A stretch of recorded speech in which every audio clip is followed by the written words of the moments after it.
Hola queridos hermanos en Cristo, hoy vamos a nuestra última presentación para ustedes que trata sobre la función de la Biblia en la iglesia. Lo primero que tenemos que decir es que quizás el acontecimiento bíblico, teológico y eclesial más importante del siglo XX fue el Concilio Vaticano II y sobre todo la promulgación de la Constitución Dei Verbum, que tiene que ver precisamente con la lectura bíblica.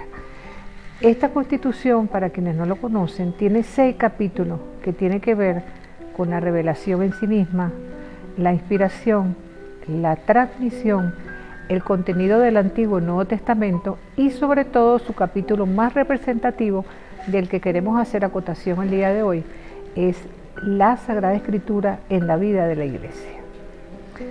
¿Por qué nosotros queremos hablar sobre esto? Porque hoy debemos mirar con atención que de alguna manera este concilio y esta constitución específicamente nos regaló la oportunidad de tener la Biblia en nuestras manos, cosa que hasta entonces era no prohibitivo porque nunca lo fue, pero todos acusaban el miedo de leer la palabra por cuenta propia.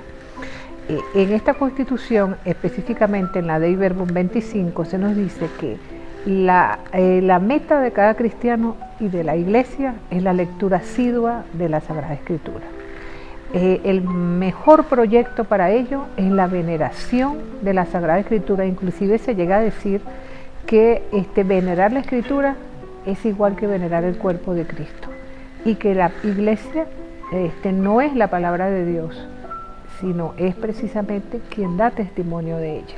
Entonces, de alguna manera, esta Constitución trató de enfocar la importancia de una metodología en el estudio de la Biblia que fuera capaz de unir texto, espiritualidad y testimonio. A esto se juntan otros documentos realmente importantes a lo largo de los años, como son el Sínodo de la Familia, la Constitución Verbum Dominis, lo que fue la Aparecida, el Año de la Misericordia, y de alguna manera todos estos documentos lo que han buscado es que la palabra de Dios en la Iglesia esté en continua renovación. Así como nosotros como miembros de la misma necesitamos conversión, también la Iglesia necesita no solamente convertir, sino también abrirse a una profunda conversión. Para ellos, en palabras de el del Cámara, decía que para ellos debemos encontrarnos en el desierto. ¿Por qué en el desierto? ¿Verdad? Porque dentro de la Iglesia necesitamos tener coraje, valor e inteligencia para poder enfrentar todos los retos que los signos de los tiempos actuales nos impelen como miembros de la Iglesia, donde a menudo no vamos a ser conducidos precisamente a aguas tranquilas y fuentes de paz y remanso, sino precisamente al desierto, a los problemas, a la amenaza y la muerte con la que nuestro mundo precisamente nos ataca. La Biblia no solamente es información, sino es proyecto de vida, de modo que tenemos que tratar de ser una iglesia que viva con radicalidad el mensaje evangélico. Y eso no es solamente para quienes tienen los ministerios ordenados.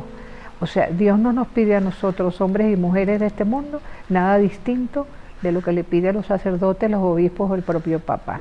Lo que cambia es el ministerio, pero igualito somos miembros por nuestro bautismo, así que las actitudes, propuestas y estilo de vida son para todos, porque es la única manera de no vaciarnos verdaderamente de un contenido que no sea capaz de responder a las exigencias del cristiano de hoy. Entonces, dicho esto, ¿verdad?, tendríamos que decir qué ha pasado de Vaticano II hasta acá. Han pasado más de 50 años y vemos que hay cosas que realmente se han fortalecido y otras que no terminan como de asumirse en su totalidad. ¿Qué se ha fortalecido? Podríamos decir que las traducciones. Hoy en día tenemos traducciones de diversas versiones en todos los idiomas que han sido de una valiosa ayuda para los estudiantes de Biblia. Por otra parte, el tratar de integrar la fe, el texto y la vida cosa que de alguna manera ya comentamos en nuestro primer encuentro sobre la importancia de la realidad y el contexto histórico concreto que nosotros vivimos para acceder al texto.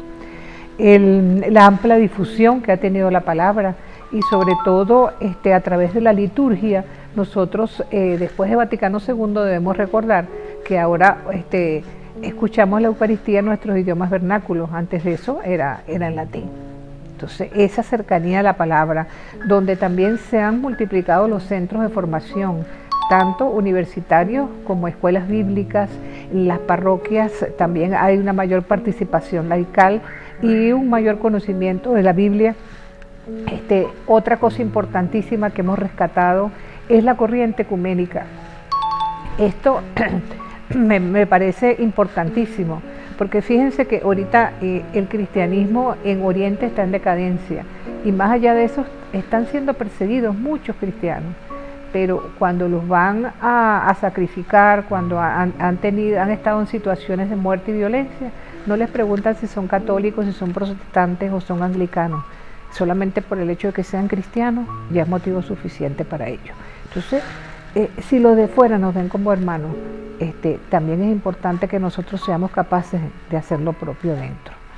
El que nosotros también reconozcamos que la Iglesia le da un papel tan importante a la palabra de Dios, que se ha dedicado un mes de la Biblia y un domingo de la palabra propiciado por el Papa Francisco, ¿no? Donde también se ha dado paso a lo que es la lectura popular en los medios, donde la gente quizás no ha tenido la oportunidad de incursionar académicamente en la Biblia, de tener la oportunidad también de tener los textos en las manos, así como por ejemplo se ha también profundizado sobre la lectura orante de la Biblia en los diversos medios e iniciativas. Otro detalle importante fue la creación de las conferencias episcopales continentales, que para tratar de dar soluciones a los problemas locales y no depender completamente de la Iglesia universal. Pero claro, estas son fortalezas extraordinarias, pero vemos que todavía hay cosas que están como en proceso, por decirlo de alguna manera, ¿no? Una de ellas es la animación bíblica de la pastoral, que muchos saben de la necesidad, pero no tienen como muy claro de qué manera la pueden implementar. La referencia explícita y directa a la Sagrada Escritura como base de la vida cristiana, a veces todavía como que somos mucho de catecismo, ¿no? Y muy dogmáticos, dejando precisamente esa vivencia de la palabra fuera.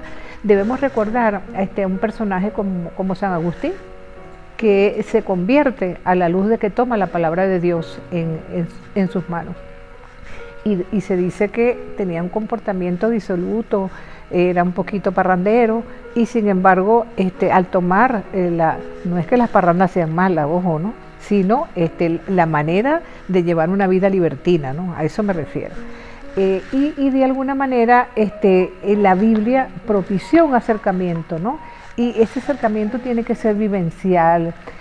Es importante también tomar en cuenta la relación que hay entre Biblia y liturgia, el hecho que a través de los ciclos litúrgicos podamos nosotros recorrer los evangelios a lo largo de un periodo de 3 años, porque eso en el fondo lo que va a hacer es que seamos capaces de cristificar nuestra vida. Entonces es como una propuesta que la Iglesia nos está haciendo con la palabra en las manos, y ello de algún modo también ha ayudado a que haya un cambio de mentalidad, ¿verdad? Una mayor espiritualidad. Ahora, tendríamos que decir, también estamos confrontando algunas dificultades o debilidades, por decirlo de algún modo. Primero, los textos costosos. Hoy en día, precisamente, porque la vida se nos ha venido cuesta arriba, los textos bíblicos se han puesto bastante caros, así como aquellos textos que de alguna manera ayudan pues al estudio de la Biblia. También no termina de haber esa compenetración entre lo que es la mesa de la palabra y la mesa de la Eucaristía. Para muchos cristianos, si llegan, aunque lleguen después del Evangelio, les interesa la segunda parte, no. Ese divorcio no debe existir. También hay un divorcio entre los especialistas en Biblia y los pastoralistas. Pareciera que tanto unos como otros son necesarios, pero cómo llevar y cómo de alguna manera combinarse para que sus enseñanzas puedan llegar a una mayor cantidad de creciente de personas, estamos en veremos todavía. La formación de seminarios también adolece a veces de una mayor formación desde el punto de vista bíblico y exegético, así como de una mayor espiritualidad sacerdotal. Tristemente esto es una realidad. La difusión de materiales a veces tampoco llegan a todos. Las hojitas domingos por la carestía del papel se han puesto también bastante difíciles para que la gente pueda acceder. ¿Qué es lo que nosotros recomendamos? Bueno, que cada quien lleve su Biblia a la Eucaristía para que pueda leer los textos a través de la misma, ¿no? Entonces, y lo más grave entre todos es que la pastoral bíblica en muchos ámbitos se considera una más entre otras, cuando debería ser la Biblia quien permee todas las pastorales de la iglesia. No hay una pastoral bíblica, sino que la Biblia tiene que estar en todas las pastorales. No podemos, sin embargo, hablar de que todo es oscuro. Hay muchos, pero muchísimos signos de esperanza, sobre todo el hecho de que ya los laicos y laicas hayamos perdido el miedo de tomar la Biblia en las manos, que seamos capaces, cada vez hay más personas interesadas en acceder a los estudios bíblicos, que de alguna manera la Iglesia considera importante la edificación de estructuras más humanas, más justas, más cónsonas y respetuosas de los derechos humanos, y eso lo vamos a lograr también con la ayuda de todos en la medida que cada uno de nosotros también sea capaz de participar dentro de la Iglesia para que esto sea una realidad. No podemos olvidar que si bien la Biblia aboga por la paz, hoy tenemos paz con hambre. La Biblia habla del amor incondicional al prójimo y nunca como antes se ha valorado tampoco la vida como ahora. Entonces, basta escoger un texto como el de Amós, en que hasta por un par de zapatos se puede matar a una persona. Entonces, la deserción escolar aumenta cada año, los pobres son cada vez más pobres.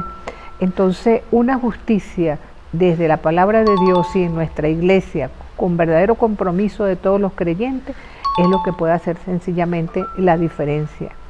El primer día decíamos que la Biblia es como un espejo, y realmente lo es.